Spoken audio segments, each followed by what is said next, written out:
السلام علیکم ورحمۃ اللہ وبرکاتہ۔ الحمد للہ رب العالمین والعاقبۃ للمتقین والصلاۃ والسلام علی رسولہ الکریم۔ محترم حضرات، ہم دین میں ترجیحات یعنی کون کام پہلے ہونا چاہیے، کون سا کام بعد میں ہونا چاہیے، اس عنوان پر آپ سے بات کر رہے ہیں، اور آج اس کا سیریل نمبر 2 ہے۔ آج سے ہم بات اصل کرنا چاہ رہے ہیں۔ کل کی جو بات تھی وہ ایک تمہیدی بات تھی آپ کو سمجھانے کے لیے۔ سب سے بنیادی چیز ہوتی ہے کہ جو بھی آپ کام کر رہے ہیں اس کام کے بارے میں یہ معلوم ہونا چاہیے، یعنی علم ہونا چاہیے، پھر کام ہونا چاہیے۔ دنیا کی ایک بہت بڑے مسلمانوں کی آبادی کام کرتی ہے اور اس کے بارے میں جانتی ہی نہیں ہے، تو گویا علم جو ہے وہ پہلے آئے گا، عمل کیا ہوگا بعد میں ہوگا۔ ایک موقوف حدیث ہے کہ جس کا مفہوم یہ ہے کہ علم جو ہے العمل تابع، عمل جو ہے وہ علم کے کیا ہوتا ہے، تابع ہوتا ہے۔ آگے آگے علم چلتا ہے، پیچھے پیچھے کیا ہوتا ہے، عمل ہوتا ہے۔ اللہ کے رسول صلی اللہ علیہ وسلم سے پروردگار عالم نے سورہ محمد میں کہ فعلم، محمد صلی اللہ علیہ وسلم جان لیجئے کہ انہ لا الہ الا اللہ، کہ اللہ کے علاوہ کوئی معبود نہیں ہے، واستغفر لذنبک، گناہوں کی مغفرت طلب کی جائے اس سے، کس سے، اللہ سے۔ تو پہلے یہ معلوم ہونا چاہیے کہ گناہ کون بخشتا ہے، اللہ بخشتا ہے۔ یہ علم جب ہوگا تب آپ صحیح آدمی سے توبہ کریں گے۔ تو پروردگار عالم کہہ رہا ہے اچھا محمد صلی اللہ علیہ وسلم سے، لیکن یہ ہم سب کو بتانا چاہ رہا ہے کہ گناہوں کی توبہ قبول کرنے والا کون ہے، رب ذوالجلال ہے، مالک کل ہے۔ تو علم پہلے بتایا گیا، بعد میں بتایا گیا کہ آپ جو ہے وہ استغفار کریں۔ علم کے آگے ہونے کی وجہ، علم کے مقدم ہونے کی وجہ بہت سی چیزیں ہیں۔ میں آپ کو چند باتیں بتاتا ہوں۔ جیسے ایک عقیدہ ہے، جو بھی آپ فیت رکھتے ہیں، جو بھی آپ وشواس رکھتے ہیں جن چیزوں پر، جو مسلمانوں کا عقیدہ ہے، اگر آپ کا علم نہیں ہوگا، آپ جانیں گے نہیں، تو نتیجہ نکلے گا کہ صحیح اور غلط کیا ہو جائے گا، مکس اپ ہو جائے گا۔ مثال کے طور پر ایک آدمی اللہ کے بارے میں یہ عقیدہ رکھتا ہے کہ اللہ سب کچھ، ہر وقت، اندھیرا اجالا، کونا سب کچھ جانتا ہے۔ اب یہ بات، دوسرا اسے یہ بات اگر نہیں معلوم ہے کہ اللہ کے برابر کوئی نہیں ہوتا، اگر یہ علم نہیں ہوگا تو پھر وہ دوسرا جملہ بھی بولے گا کہ اللہ بھی جانتا ہے اور دوسرے بھی جانتے ہیں۔ یہ وجہ کیا ہوئی؟ اس کو اصل اپنا عقیدہ نہیں معلوم تھا کہ ہمارے مسلمانوں کا عقیدہ یہ ہے کہ اللہ جو کچھ، اس کی جو صفت ہے وہ کسی بندے کے اندر موجود نہیں ہے۔ مثال کے طور پر ایک آدمی مر جاتا ہے، مرنے کے بعد وہ آپ گرم پانی سے نہلا رہے ہیں، ٹھنڈے سے نہلا رہے ہیں، کیا ہو رہا ہے، وہ کچھ کبھی آج تک بولا نہیں ہے کہ پانی ٹھنڈا کرو، گرم کرو، کچھ بھی نہیں جانتا ہے وہ۔ اب ایک آدمی قبر پہ جا کر کے جب کھڑا ہوتا ہے اور وہ کہتا ہے کہ آپ میرے مسئلے کو حل کر دیجئے، تو کیا پتہ چلا کہ اللہ جو بات جانتا ہے، اللہ جو مدد کرتا ہے، وہ آپ قبر والا بھی کرتا ہے۔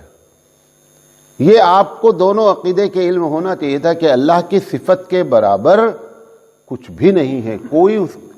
جیسے کوئی قطرہ ہو اور ایک سمندر ہو، تو ساری دنیا اللہ کی نگاہ میں کیا ہے، قطرہ ہے۔ وہ کہتا ہے جیسے ہتھیلی پہ سرسوں رکھ دی جائے، رائی کا دانہ رکھ دیا جائے، ایسے میرے سامنے پوری دنیا سے مراد تمہاری زمین نہیں، سب کچھ، پوری دنیا ہمارے سامنے ایسی ہے۔ اب آپ نے جب ایک مرے ہوئے شخص سے کہا کہ آپ میرا مسئلہ حل کر دیجئے، یا حل نہ کیجئے تو کم سے کم میری بات اوپر تک پہنچا دیجئے۔ قرآن مجید کہتا ہے اِنَّكَ لَا تُسْمِعُ الْمَوْتَى، یہ علم آپ کو نہیں ہے۔ اللہ کہہ رہا ہے کہ تم مردے کو سنا نہیں سکتے۔ کیا کہہ رہا ہے؟ تم مردے کو سنا نہیں سکتے۔ جس کو یہ علم ہوتا وہ جا کر کے وہاں نہیں کھڑا ہوتا۔ گڑبڑی کہاں ہوئی ہے عقیدے میں کہ ہم نے علم نہیں رکھا اور عمل کیا کر دیا، شروع کر دیا۔ تو پہلی بنیادی وجہ یہ ہے۔ دوسری چیز یہ ہے کہ بہت موٹی سی بات ہے کہ جو باتیں ہم کر رہے ہیں، ہم بھی کہتے ہیں، ایک بھی دوسرے بھی کہتے ہیں، ہزاروں لوگ باتیں کرتے ہیں، صحیح اور غلط کو پہچاننے کا جو تھرمامیٹر ہے وہ کیا ہے؟ وہ علم ہے۔ کون سی بات صحیح ہے، کون سی بات غلط ہے؟ غلط کہنے والا کبھی زندگی میں بولتا ہے کہ میں غلط ہوں؟ کبھی نہیں بولتا ہے۔ آپ سامان خریدنے جاتے ہیں، وہ سامان والا کبھی کہتا ہے کہ میرا یہ سامان خراب ہے، آپ نہیں خریدیے؟ بولتا ہے؟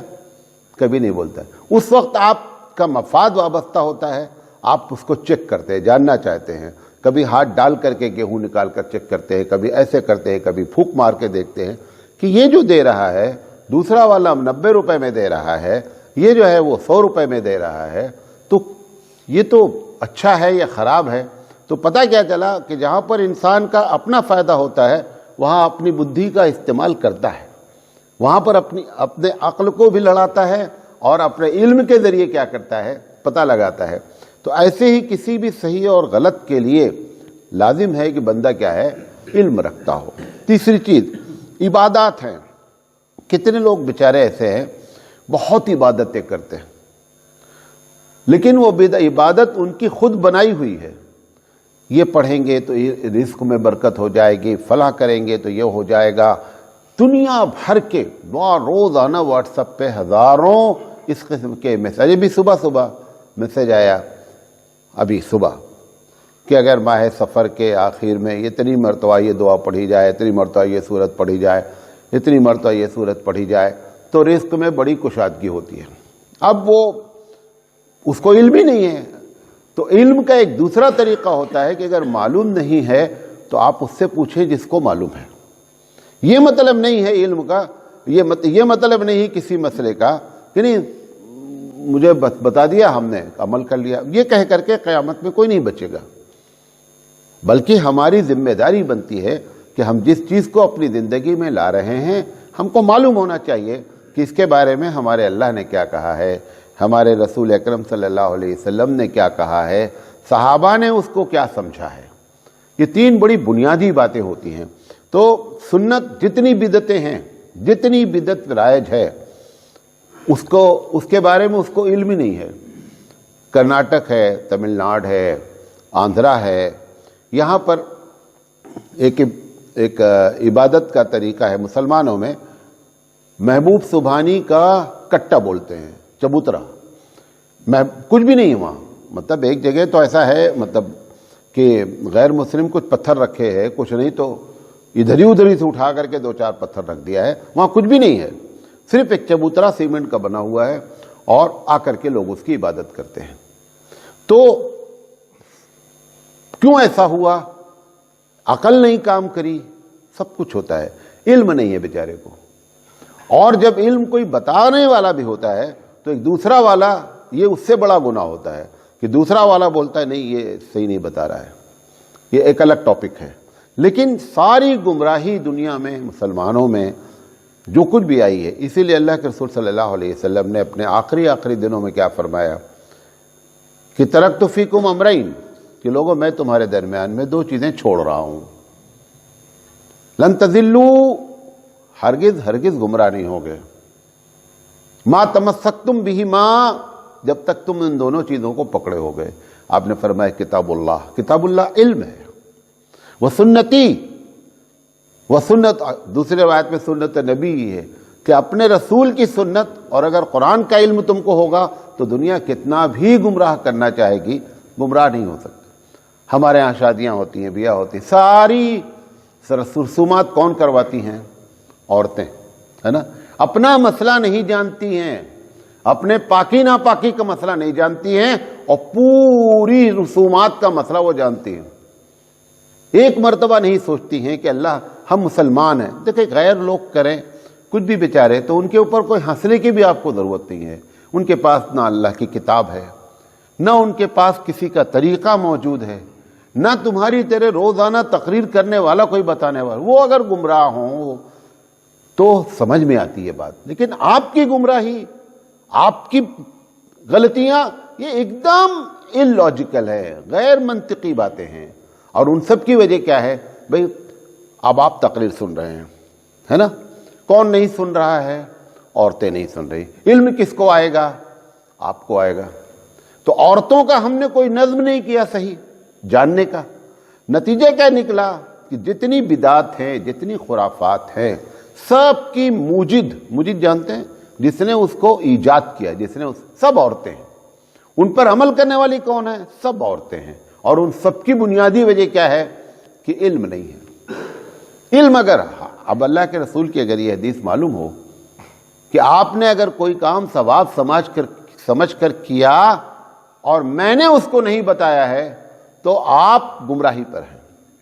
پھر آپ نے فرمایا کہ گمراہی کا نتیجہ کل ضلالۃ فی النار، ہر گمراہی کا آخری درجہ کیا ہے؟ جہنم ہے. کتنے خلوص سے وہ رسومات کرواتی ہے گاؤں والوں کو. اگر آپ بھول بھی جائیں گھر والے تو وہ کیا کرتی ہے؟ یاد دلاتی ہے.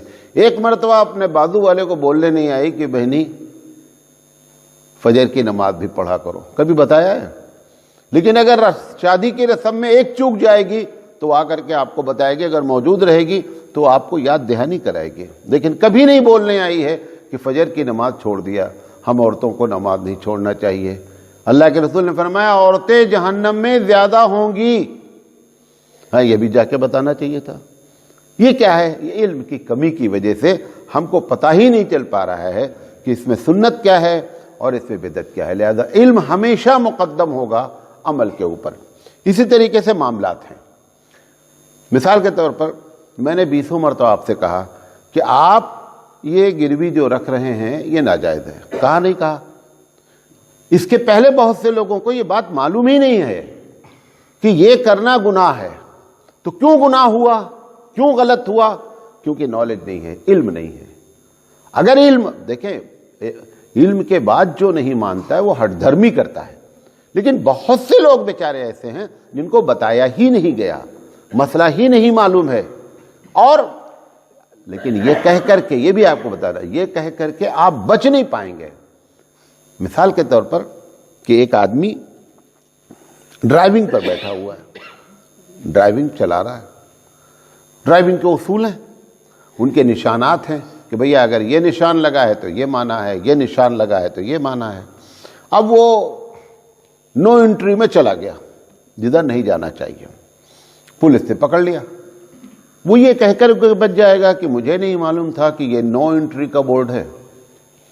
اگر آپ یہ جملہ بولیں گے کہ نہیں میں تو گاؤں والا ہوں، مجھے معلوم ہی نہیں نو انٹری کسے کہتے، ہم آ گئے، تو کیا جواب دے گا کہ جب تم ڈرائیونگ پر بیٹھے تو تم کو پہلے معلوم کر لینا چاہیے تھا کہ ڈرائیونگ کے اصول کیا ہے.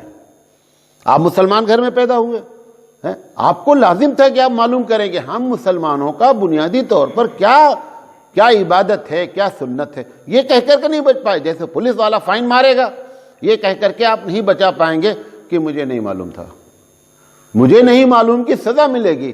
تھوڑی دیر کے لیے آپ اپنے آپ کو مطمئن کر رہے ہیں کہ بھیا معلوم نہیں تھا. اچھا، کتنے لوگ ہیں یہاں سے دبئی جاتے ہیں، ایک دم ان پڑھ ہیں. دبئی جانے کے لیے ساری باتیں آپ جان جاتے ہیں، کیسے ویزا لگتا ہے، کیسے میڈیکل ہوتا ہے. کیوں؟ کیونکہ وہاں پیسے کا معاملہ ہے. وہاں پر ہماری ساری عقل کام کر کے ہم ساری باتیں جان لیتے ہیں. جب دین کا معاملہ آتا ہے، بھیا معلوم نہیں تھا. بھیا معلوم نہیں ہونے تو گاڑی نہیں چلے گی. تو اللہ کہے گا جب دبئی جانا ہوا تک تو تم نے سب کچھ معلوم کر لیا، کچھ بھی نہیں معلوم تھا تم کو. تو اتنی دلچسپی جتنا ہم اپنے ذاتی کام میں رکھتے ہیں جاننے کے لیے، اتنی دلچسپی ہم اگر اپنے علم وہ تو اپنے دین کے بارے میں ہم کر لیں تو ہمارا معاملہ کیا ہو جائے، پار ہو جائے. تو عبادت میں بھی یہ نہیں پتہ چل پائے گا کہ سنت کیا ہے اور بدعت کیا ہے. کیونکہ شیطان نے ٹھیکہ لے رکھا ہے پہلے دن سے، پرمیشن لے رکھی ہے. دونوں جملہ ہے، ٹھیکہ بھی اس کا ہے اور اجازت بھی اس کو دی گئی ہے. لہذا اس کا کام ہی کیا ہے کہ کسی طرح آپ کو جنت میں نہ جانے دے. کیونکہ وہ جنت سے نکالا ہے. نکالا کیوں گیا ہے؟ تمہاری وجہ سے. تو جس کی وجہ سے نکالا گیا ہے وہ کبھی بھی نہیں چاہے گا کہ کوئی جنت میں چلا جائے. تو سنت اور بدعت کو جاننے کے لیے بھی کیا ہے؟ علم کی ضرورت ہے. ایک چیز حرام ہے، حلال ہے. جیسے میں نے ابھی کھیت کی مثال دی کتنے لوگ ہیں شہروں میں جو آپ کھیت کے ساتھ کر رہے ہیں وہی معاملہ وہ گھروں اور دکانوں کے ساتھ کر رہے ہیں، جس کو نام انہوں نے آپ گروی بولتے ہیں، وہ اس کو لیز بولتے ہیں۔ مکان دے دیا ہے، میرا مکان ہے، آپ کے پاس پیسے ہیں، میں نے کہا بھیا مجھے 5 لاکھ روپے دے دو، ہم نے 5 لاکھ روپے لے کر کے مکان آپ کے حوالے کر دیا۔ جب آپ کے حوالے کھیت ہوتا ہے تو آپ بوتے ہیں، جوتتے ہیں، فائدہ اٹھاتے ہیں۔ یہ مکان میں خود رہتا ہے یا کرائے پر اٹھا دیتا ہے، کرایہ کھاتا رہتا ہے۔ جب 5 لاکھ روپے آپ دیں گے تو مکان چھوڑے گا۔ ایسے یہی کیا جاتا ہے۔ تو حرام اور حلال میں جو ہے نا وہ تمیز کرنے کے لیے کس کی ضرورت ہے؟ علم کی ضرورت ہے۔ اسی طریقے سے اخلاق ہیں۔ اخلاق آپ سوچتے ہوں گے کہ اچھی چیزیں سب کو اچھی لگتی ہیں، اے بھیا سوئے تو پھر گڑبڑ ہو جاتا ہے۔ کیا کہہ رہے تھے؟ اخلاق ہیں۔ بہت سے لوگ اس بارے میں جانتے ہیں کہ ہم جو اچھا سمجھتے ہیں سب اچھا سمجھتے ہیں، ایسی بات نہیں ہے۔ ہمارے نزدیک معیار کیا ہے؟ ہمارے اللہ نے، رسول اکرم صلی اللہ علیہ وسلم نے، رسول اور اللہ اور اس کے رسول صلی اللہ علیہ وسلم نے جس کو اچھا اخلاق کہا ہے وہ اچھا ہے، جس کو انہوں نے کہا ہے برا ہے وہ برا ہے۔ یہ ضروری نہیں کہ ساری دنیا آپ جس کو اچھا کہہ رہے ہیں اس کو اچھا مانیں، اور ہم آپ کو بتانا چاہتے ہیں کہ ساری دنیا جس کو اچھا کہے ہم اس کو اچھا نہیں مانتے ہیں۔ ہم اچھا اس کو، تم نے اچھا کہا ہے اس سے پہلے ہمارے اللہ نے اچھا کہا، لہذا ہم اچھا مانتے ہیں۔ ورنہ ہمارے نزدیک کوئی چیز اچھی نہیں ہے۔ ہمارے نزدیک صرف اچھی وہ چیز ہے جو اللہ نے کہی ہے اور اس کے رسول نے کہی ہے، صحابہ نے عمل کر کے دکھلایا ہے۔ میں آپ کو مثال دیتا ہوں۔ ابھی دنیا کی تقریباً 2/3 پارلیمنٹ، جسے اب بھارت میں شامل ہو گیا، 2/3 پارلیمنٹ نے یہ قانون بنا دیا ہے کہ مرد مرد سے شادی کر سکتا ہے، عورت عورت سے شادی کر سکتی ہے۔ اب سوال یہ ہے کہ ہمارے اللہ نے، ہمارے رسول اکرم صلی اللہ علیہ وسلم نے اس کو بہت پہلے ان چیزوں کو کیا کہا ہے؟ حرام ہے۔ اب جب پارلیمنٹ میں جو لوگ بیٹھے ہوئے ہیں تو اپنے آپ کے لحاظ سے بہت اپنے آپ کو دماغ والا جانتے ہیں نا۔ دماغ والوں نے کہا اچھا ہے، آپ اس کو اچھا مان لیں گے؟ نہیں مانیں گے ہم اچھا۔ تم سب لوگ مل کر چلاؤ تو بھی ہم نہیں اچھا مانیں گے۔ ہمارا نزدیک اچھا کا معیار ہی دوسرا ہے۔ یہ بات ہماری سمجھ میں نہیں آتی۔ کتنے لوگ ہیں، بہت سی چیزیں، مثال طور پر اذان ہے، اذان سے پہلے ایک آدمی درود پڑھتا ہے۔ کیا کرتا ہے؟ درود پڑھتا ہے۔ درود اچھی چیز ہے۔ وہ اگر آپ اس کو بولیں تو کیا بولتا ہے کہ اچھا میں نے کوئی برا کام کیا ہے؟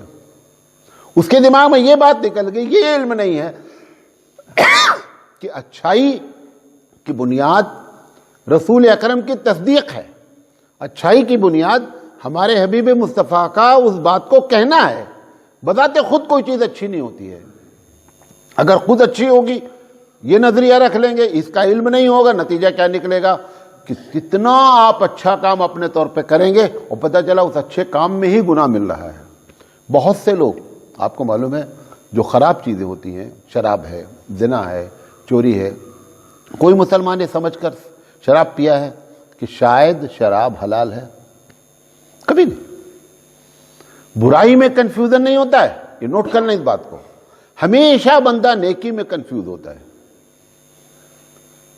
اس کو کیوں شیطان جانتا ہے کہ مسلمان کو یہ نہیں سمجھایا جا سکتا ہے کہ شراب حلال ہے، یہ نہیں سمجھایا جا سکتا، لیکن مسلمان کو یہ سمجھایا جا سکتا ہے کیا کہ درود کی فضیلت معلوم ہے، لہذا آپ اگر اس کام سے پہلے درود پڑھ لیں تو کیا برا ہے، اس کام سے پہلے درود پڑھنے تو کیا برا ہے۔